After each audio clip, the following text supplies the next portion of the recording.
So hello दोस्तों, welcome back. दोस्तों आज हम डिटेल में एनालिसिस करने वाले हैं इंडिया मार्ट इंटरमेश की। वीडियो में हम लोग जानने वाले हैं कंपनी के बिज़नेस के बारे में, कंपनी के फाइनेंशियल परफॉर्मेंस का हम एनालिसिस करेंगे। फिर कंपनी क्या चैलेंजेस फेस कर रही है वो देखेंगे। कंपनी के शेयर प्राइस में जो भी आपको एक कंसोलिडेशन फेज़ या फिर जो गिरावट देखने को मिल रही है, तो इसके पीछे क्या कारण है वो भी हम एनालिसिस करेंगे। फिर कंपनी के फ्यूचर प्लान्स क्या है, फ्यूचर में क्या कंपनी का शेयर प्राइस फिर से रिबाउंड कर सकता है, ये सब जानेंगे। एंड लास्टली, अगर आप इन्वेस्टेड हो तो आपको क्या करना चाहिए, अगर आप इन्वेस्टमेंट करने की सोच रहे हो तो आपको क्या करना चाहिए, ये सारी बातें हम लोग ये वीडियो में जानने वाले हैं दोस्तों। तो आई होप कि आप एंड आई रिक्वेस्ट यू कि आप starting to end without skip पूरा वीडियो देखिए ताकि आपको अच्छे से समझ में आ जाए इंडिया मार्ट इंटरमेश के बारे में। ठीक है, तो चलिए दोस्तों स्टार्ट करते दोस्तों बिज़नेस से। सबसे पहले हम लोग बिज़नेस, कंपनी क्या बिज़नेस करती है और कंपनी वो बिज़नेस से पैसे कैसे बनाती है, ये चीज़ों की जानकारी लेंगे। देखो दोस्तों, ये चीज़ों की जानकारी लेना इसलिए इम्पोर्टेंट है क्योंकि अगर आपको बिज़नेस कंपनी क्या करती है और कंपनी वो बिज़नेस से पैसे कैसे कमाती है, अगर आपको ये चीज़ें पता हो ना, तो आपको पता है अभी रिसेंटली जो टैरिफ का जो भी कुछ चल रहा है, तो फ्यूचर में भी अगर ऐसा कोई भी न्यूज़ आए लाइक कोविड का सिचुएशन, टैरिफ का सिचुएशन, वॉर लाइक सिचुएशन, तो अगर ऐसा कोई भी न्यूज़ आए तो आपको अगर बिज़नेस एंड कंपनी कैसे पैसे बनाती है ये अगर आपको पता होगा तो आपको ये भी जानकारी रहेगी कि आने वाले न्यूज़ का कंपनी के ऊपर क्या असर रहेगा। इसलिए बिज़नेस एंड कंपनी कैसे पैसे बनाती है ये जानना काफ़ी ज़्यादा इंपॉर्टेंट है। देखो दोस्तों, इंडिया मार्ट की बात करेंगे तो इंडिया मार्ट इंडिया का लार्जेस्ट B2B मार्केट प्लेस है। B2B मतलब क्या, बिजनेस टू बिजनेस। ठीक है, अब मार्केट प्लेस लाइक अमेज़ॉन जैसे, बट अमेज़ॉन में कैसा रहता है, बिजनेस टू कस्टमर रहता है।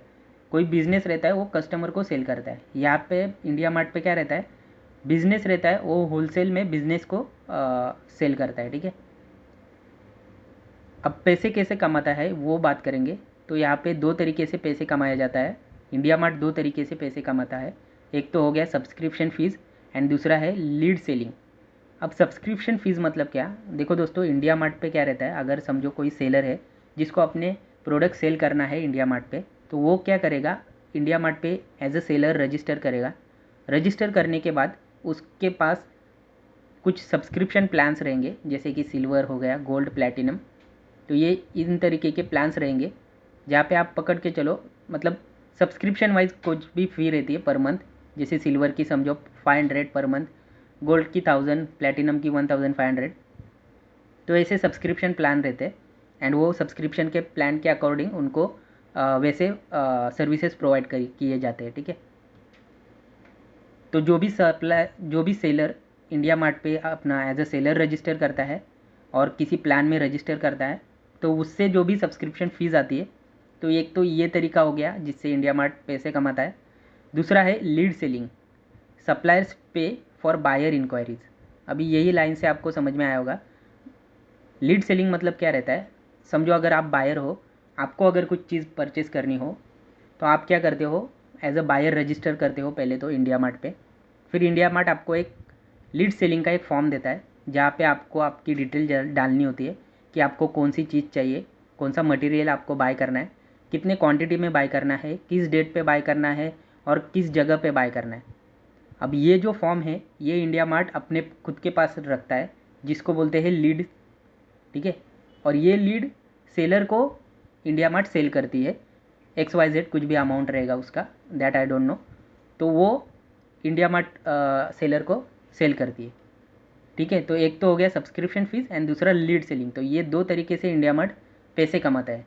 अब यहाँ पे बिग एडवांटेज क्या है दोस्तों, नेगेटिव वर्किंग कैपिटल है कंपनी के पास। मतलब क्या है, कंपनी को सर्विसेज डिलीवरी करने की पहले ही कैश मिलता है।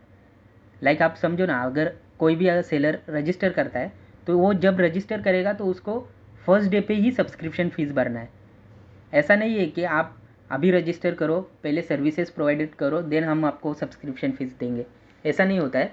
जब आप रजिस्टर करोगे तो मतलब मंथ के फर्स्ट डे पे आपको सब्सक्रिप्शन फ़ीस भरनी है और पूरे मंथ कंपनी आपको सर्विसेज प्रोवाइड करेगी।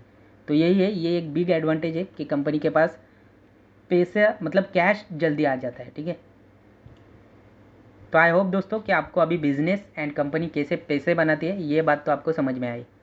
अब हम देखेंगे फाइनेंशियल परफॉर्मेंस कंपनी का कैसा चल रहा है।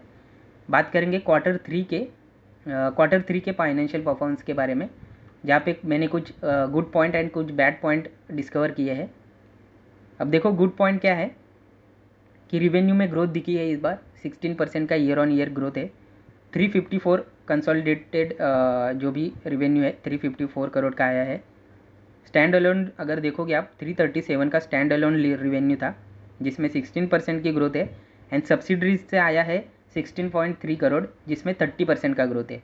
मतलब जो भी सब्सिडरी से रिवेन्यू आता है उसमें ज़्यादा ग्रोथ है, ठीक है। प्रॉफिट सर्ज देखिए 48% का सर्ज है प्रॉफिट में ईयर ऑन ईयर पे। 121 करोड़ का नेट प्रॉफिट कंपनी ने अचीव किया है। ईबिटा मार्जिन हाई है एट 39%, ये वेरी हाई है फॉर एन इंटरनेट कंपनी के लिए, काफ़ी बढ़िया है। कैश फ्लो स्ट्रांग है, जो कि मैंने आपको बताया कंपनी को सब्सक्रिप्शन फीस से पहले ही कैश मिलता है, तो कैश फ्लो कंपनी के पास अच्छा रहता है, ठीक है। 114 करोड़ जनरेट किए हैं कंपनी ने फ्रॉम ऑपरेशन। कैश रिजर्व अच्छा है कंपनी के पास 2606 करोड़ का। कैन बाय बैक शेयर्स और इन्वेस्ट, मतलब कैश अगर रहेगा आपके पास, रिजर्व रहेगा, तो आप कहीं पे भी इन्वेस्टमेंट कर सकते हो या फिर आपके शेयर्स जो है वो भी आप बाय बैक कर सकते हो।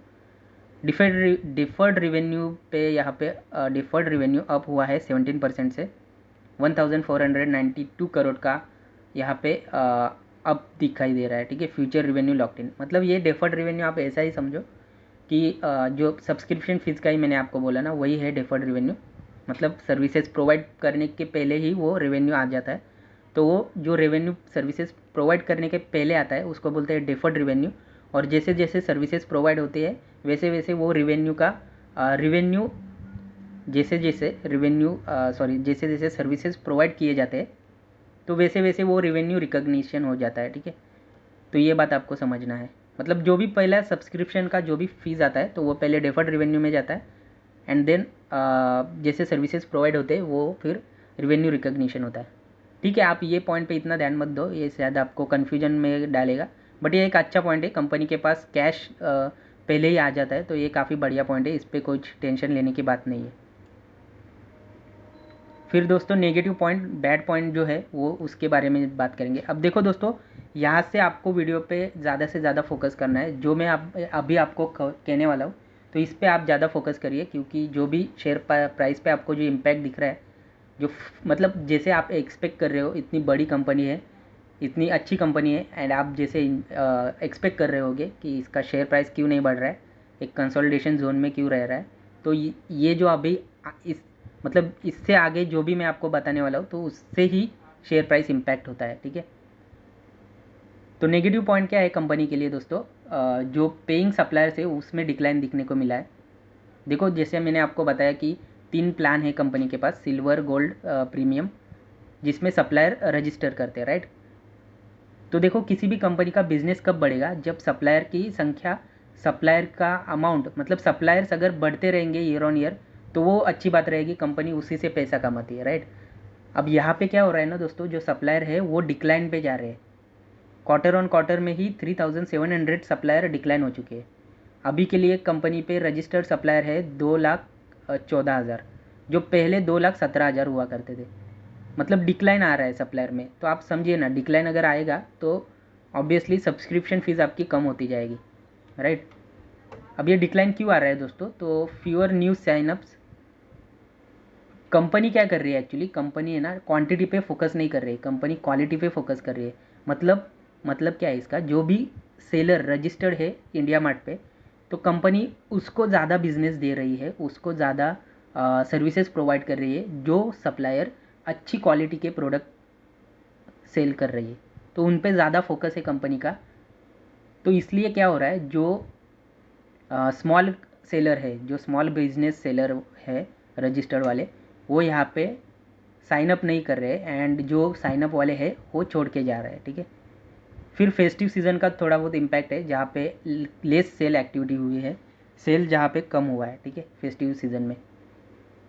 सिल्वर प्लान चर्न है, चीप कस्टमर लिविंग, वही मैंने आपको बताया जो कंपनी के प्लान्स है, सिल्वर, गोल्ड, प्लैटिनम। तो सिल्वर प्लान जो है उसमें चीप कस्टमर से, मतलब आप समझो ना, सिल्वर प्लान सबसे सस्ता प्लान है, जहाँ पे सबसे सस्ती सब्सक्रिप्शन फीस भरनी है। तो ऑब्वियसली जो छोटे सेलर रहेंगे वो तो सिल्वर प्लान पे ही पहले रजिस्टर करेंगे, राइट। तो वहाँ से कस्टमर ज़्यादा चले जा रहे हैं, ठीक है, वहाँ पे कस्टमर की कमी हो रही है, वहाँ से कस्टमर एक्चुअली लीव कर रहे हैं, ठीक है। कलेक्शन ग्रोथ में स्लो डाउन है, 10% ईयर ऑन ईयर ग्रोथ है, जो पहले 15% से ग्रोथ था, ठीक है। कलेक्शन मतलब वही है दोस्तों, जो सब्सक्रिप्शन वगैरह सब चीज़ों का जो कलेक्शन था, तो वो पहले 10% से ग्रो होता था कंपनी का, सॉरी पहले 15% से ग्रो होता था, अभी 10% पे है। और मैनेजमेंट का यही गाइडेंस है कि आने वाले समय में, मतलब 1-2 क्वार्टर तक, अभी के लिए 1-2 क्वार्टर में मैनेजमेंट का ये बोलना है कि ये ग्रोथ 8-10% में ही रहेगी, 10% के ज़्यादा नहीं जा सकती। तो ये एक नेगेटिव पॉइंट है, ठीक है। और भी नेगेटिव कुछ प्रॉब्लम है। Big problem why investors are के जगह शुड चाहिए था, ठीक है। So big problem why investor should worried, subscriber में डिक्लाइन आ रही है दोस्तों। अगर आपका बिजनेस पे कुछ भी थोड़ा बहुत इम्पैक्ट होता है तो ऑब्वियसली आपको शेयर पे वो इम्पैक्ट देखने को मिलता ही मिलता है, ठीक है। सिल्वर प्लान में जो आपको मैंने पहले भी बताया 500 पर मंथ है, वहाँ पे स्ट्रगलिंग है कंपनी का, high churn due to low ROI for small sellers. वही मैंने आपको बताया, कंपनी क्वांटिटी पे नहीं क्वालिटी पे फोकस कर रही है, मतलब कंपनी जो सेलर क्वालिटी प्रोवाइड कर रही है उन पे ज़्यादा फोकस कर रही है, उनको ज़्यादा बिजनेस दे रही है। तो इसलिए जो स्मॉल सेलर है उनको रिटर्न ऑन इन्वेस्टमेंट कुछ मिल नहीं रहा है, इसलिए वो सिल्वर प्लान से निकल के छोड़ के जा रहे हैं, ठीक है। फेस्टिव सीजन का इम्पैक्ट रहा है, फ्यू सेल हुआ है अक्टूबर दिसंबर में, दिवाली और क्रिसमस के चलते, ठीक है। अब इस पे सॉल्यूशन क्या है कंपनी के पास, तो कंपनी अपना AI का इंटीग्रेशन कर रही है वेबसाइट पे, तो वो एक इम्प्रूव कर सकती है लीड क्वालिटी में। लीड क्वालिटी मतलब वही जो इंडिया मार्ट जो सर्विसेज प्रोवाइड करती है, बिजनेस प्रोवाइड करती है अपने सेलर को, तो AI से वो आसान हो सकता है, ठीक है। मे reduce prices if churn continues, अगर सेलर्स छोड़ के जा ही रहे हैं, ये अगर कंटिन्यू ही रहा, सेलर का छोड़ के चला जाना ये अगर कंटिन्यू ही रहा, तो कंपनी को क्या करना चाहिए, कंपनी को अपने जो भी प्लान्स के जो भी फीस है तो उसमें कम करना चाहिए, ताकि सप्लायर्स फिर से रिटर्न आ सके। ग्रोथ स्लो डाउन है, अर्लियर इंडिया मार्ट 20% से ग्रो होता था, अभी 10% से ही ग्रो हो रहा है। और मैनेजमेंट का भी कहना है कि आने वाले 1-2 क्वार्टर में ग्रोथ 10%, 8-10% में ही रहने वाली है, 10% को एक्सीड नहीं कर सकती, मतलब फ़िलहाल के लिए तो नहीं करती हुई दिखाई दे रही है, ठीक है। रीज़न क्या है, वही लेस न्यूज़ कस्टमर का एडिशन, नए कस्टमर का एडिशन नहीं हो रहा है, उल्टा डिक्लाइन हो रहा है, जैसे आपने पहले भी देखा 3700 का decline. Macro slow down in SME sector, ठीक है। कंपनी का कंपटीशन है क्या, तो कंपनी को अभी तक के लिए डायरेक्ट कंपटीशन नहीं है, किसी से भी नहीं है। डोमिनेट कर रही है कंपनी B2B सेगमेंट में, मार्केट लीडर भी है एक्चुअली, 60% से भी ज़्यादा का मार्केट शेयर है कंपनी का, तो एक अच्छी बात है, ठीक है। फिर फ्यूचर ग्रोथ का देखते हैं दोस्तों, future growth drivers Y stock can rebound. Premium customer gold और प्लैटिनम में जो भी सेलर है ना, वो उसमें ग्रोइंग है, ठीक है। टॉप 10% जो कस्टमर है वो 50% रेवेन्यू कॉन्ट्रीब्यूशन करते हैं, वो पर ईयर 3 लाख से भी ज़्यादा का पेमेंट करती है कंपनी को, तो ये एक अच्छी बात है। जहाँ पे लो चर्न है, मतलब सेलर है वो छोड़ के नहीं जा रहे, क्योंकि उनको अच्छा बिजनेस मिल रहा है तो वो क्यों छोड़ के जाएंगे, राइट। न्यू इनिशिएटिव कंपनी ला रही है, जैसे कि AI tech, better lead matching, वही मैंने आपको बताया, AI एंड टेक का इंटीग्रेशन करेगी तो अच्छे से सर्विसेज प्रोवाइड कर पाएगी। वर्टिकल फोकस है, फार्मा, कंस्ट्रक्शन, पैकेजिंग, ये जो सेक्टर है ना, ये सेक्टर वाले जो भी सेलर है कंपनी इंडिया मार्ट के ऊपर, तो इनको कंपनी ज़्यादा फोकस कर रही है, क्यों, क्योंकि यहाँ से कंपनी को अच्छा मार्जिन मिलता है, ठीक है। हायर वैल्यू इंडस्ट्रीज है ये, ठीक है। सैस का पुश कर रही है कंपनी, अकाउंटिंग, लॉजिस्टिक, मतलब कंपनी ऐसा नहीं कि इंडिया मार्ट सिर्फ इंडिया मार्ट पे ही फोकस कर रही है, तो इंडिया मार्ट ने एक्विजिशन भी किए हैं काफ़ी सारे, अकाउंटिंग सॉफ्टवेयर का भी एक्विजिशन किया है कंपनी ने, लॉजिस्टिक के लिए एक्विजिशन किया है। तो सैस का मतलब क्या होता है, सॉफ्टवेयर एज अ सर्विस, ये सॉफ्टवेयर है वो एज अ सर्विस प्रोवाइड करती है, तो इससे भी सब्सक्रिप्शन फीस कंपनी को मिलती है। तो ये एक अलग सेगमेंट हो गया बिजनेस का। बायबैक और डिविडेंड, तो कंपनी यहाँ पे 2606 करोड़ का रिजर्व है कंपनी के पास, तो हो सकता है कंपनी बायबैक भी अनाउंसमेंट कर सकती है फाइनेंशियल ईयर 25 में, जो स्टॉक प्राइस को बूस्ट कर सकता है, राइट। फिर लास्टली हम डिस्कशन करेंगे कि अभी करना क्या है, राइट। तो अगर आप शॉर्ट टर्म में देख रहे हो तो आई विल से कि अवॉइड करिए, क्योंकि शॉर्ट टर्म में स्टॉक जो है वो रेंज बाउंड रह सकता है, क्योंकि आपने देखा कई सारे नेगेटिव पॉइंट्स है स्टॉक में। तो ऐसा नहीं कि अभी से कंपनी सीधा रिबाउंड कर सके। लॉन्ग टर्म इन्वेस्टर, अगर आपको लॉन्ग टर्म पे जाना है तो आप होल्ड कर सकते हो, ठीक है, बट वेट करो। जो भी सेलर सप्लायर छोड़ के चले जा रहे हैं तो उसमें छोड़ के चले जाने वाला जो रेट है वो अगर कम होता है, उसमें अगर इम्प्रूवमेंट होता है तो वो एक अच्छी बात रहेगी लॉन्ग टर्म इन्वेस्टर के लिए। और अगर न्यू इन्वेस्टर हो, आप नए से इन्वेस्टमेंट करना चाहते हो, तो Q4 के लिए वेट करो। एक्चुअली Q4 का सिर्फ रिजल्ट ही मत देखो दोस्तों, Q4 में आपको और भी जानकारी कंपनी के मैनेजमेंट से मिल सकती है, जैसे कि चर्न में क्या इंपॉर्टेंट हुआ है कि नहीं, ठीक है, मतलब क्या सप्लायर का रजिस्ट्रेशन, न्यू रजिस्ट्रेशन हुआ है कि नहीं। तो ये सारी चीज़ें आपको Q4 के रिज़ल्ट में देखने को मिल सकती है। इसलिए अगर आपको न्यूली इन्वेस्टमेंट करना हो लॉन्ग टर्म के लिए तो आप Q4 के लिए वेट करो, ठीक है। की ट्रिगर क्या हो सकते हैं शेयर प्राइस को बूस्ट करने के लिए? Q4 के सब्सक्राइबर नंबर, वही मैं बोला आपको, Q4 तक रुकिए। Q4 का रिज़ल्ट सब इन्फॉर्मेशन अगर आती है, वहाँ पे अगर सब्सक्राइबर्स के नंबर इंक्रीज़ होते हैं, सब्सक्राइबर मतलब सेलर, उनके नंबर अगर इंक्रीज़ होते हैं तो वहाँ से शेयर प्राइस का एक अप मोमेंटम आ सकता है, ठीक है। एनी बायबैक अनाउंसमेंट, अगर बायबैक का अनाउंसमेंट होता है तो वैसे भी शेयर प्राइस को एक अच्छा बूस्ट मिल सकता है।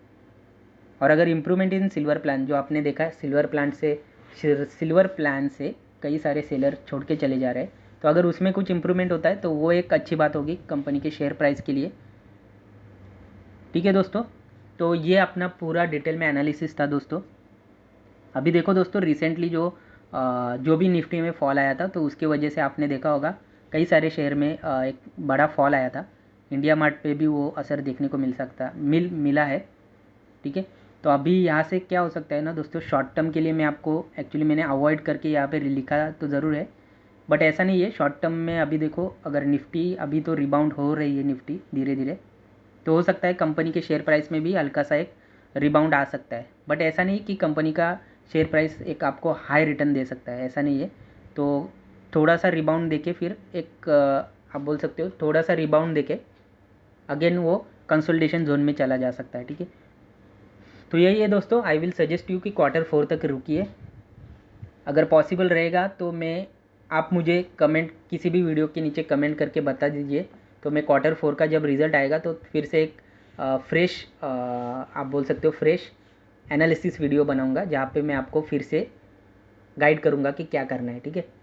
तो दोस्तों आज के लिए बस इतना ही था। अगर दोस्तों आपको वीडियो वैल्यूएबल लगता हो तो प्लीज़ लाइक करिए, शेयर करिए, सब्सक्राइब करिए, कमेंट करिए अगर आपका और भी कोई शेयर रहेगा जिस पे आपको एनालिसिस वाला वीडियो चाहिए। एंड प्लीज़ दोस्तों सपोर्ट करिए, क्योंकि आपके सपोर्ट के बिना चैनल का ग्रोथ इम्पॉसिबल है। तो प्लीज़ आई होप कि आप, अगर अच्छा लगता हो आपको कंटेंट, तो प्लीज़ सपोर्ट करिए। तो बस दोस्तों आज के लिए इतना ही था, मिलते हैं अगले वीडियो में, तब तक के लिए good bye and happy investing.